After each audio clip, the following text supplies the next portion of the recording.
In the dark, life is breaking its chains. The old skin creates a suffocating prison, tight and dry, until a single violent twitch tears the veil apart. She is born not in triumph, but in absolute fragility. She pulls free, but she is not like the others yet. She is a ghost, pale, translucent, and dangerously soft.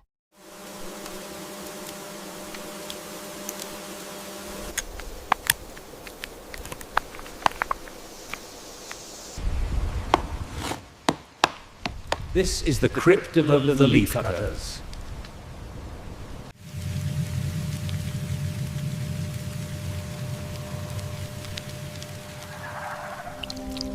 Here, the atmosphere is controlled with industrial precision, humidity locked at 90%.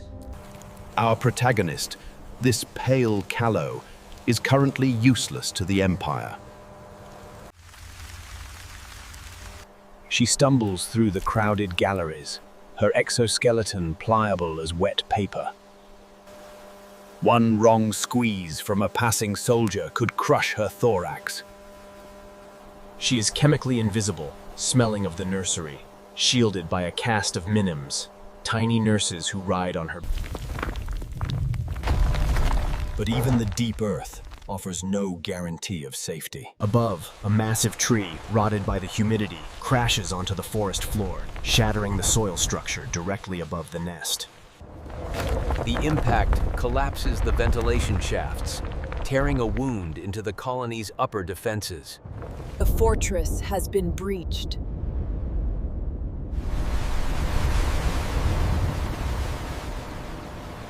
And now the water finds the new path, pouring into the galleries. The alarm pheromones detonate instantly, a chemical scream that sends the soldiers rushing upward to block the tunnels with their own heads. But down in the nursery, the panic is different. It is a race to save the future. We see the colony's priorities shift instantly. The workers abandon the food stores to seize the white, helpless pupae and the soft callows. She cannot run.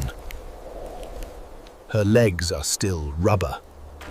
A surge of mud cuts her off from her nurses, sweeping her sideways into a collapsing side tunnel. She tumbles into a pooling pocket of water, thrashing against the heavy silt. At this scale, the surface tension of water acts like a powerful adhesive, bending the antenna under immense weight. She is trapped in a liquid cage.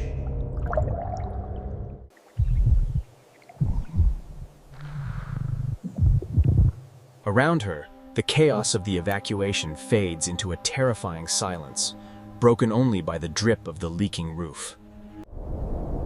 She is alone in the dark.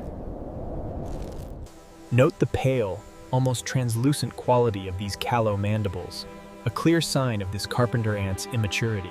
Hours pass in the damp chill, a temperature drop that slows her metabolism to a crawl. If she does not dry out soon, the molding process will fail, leaving her crippled forever. Vibrations return to the root. A search party is clearing the rubble. A massive soldier, blind and hulking, stumbles into the pocket, her antennae sweeping the air like whips. Friend or foe? In the dark, the wrong scent means death. The soldier's antenna brushes the Callow's wet flank. We witness an instantaneous recognition. The specific hydrocarbon profile on her skin identifies sister. The soldier does not gently lift her. She seizes the Callow in jaws capable of slicing leather, gripping with practiced restraint.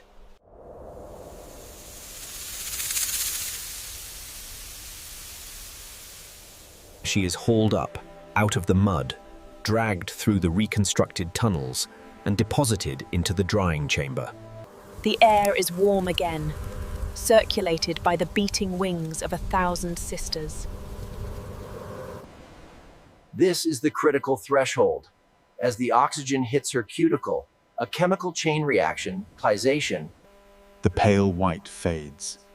A deep, rusted red begins to spread from her thorax to her legs. She is turning to iron.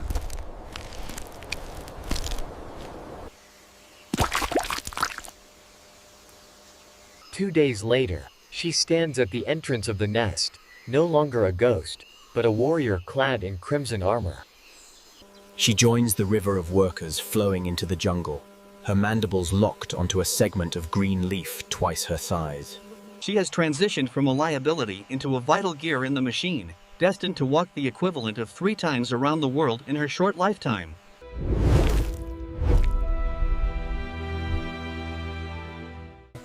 She disappears into the green cathedral, indistinguishable from the millions who march beside her.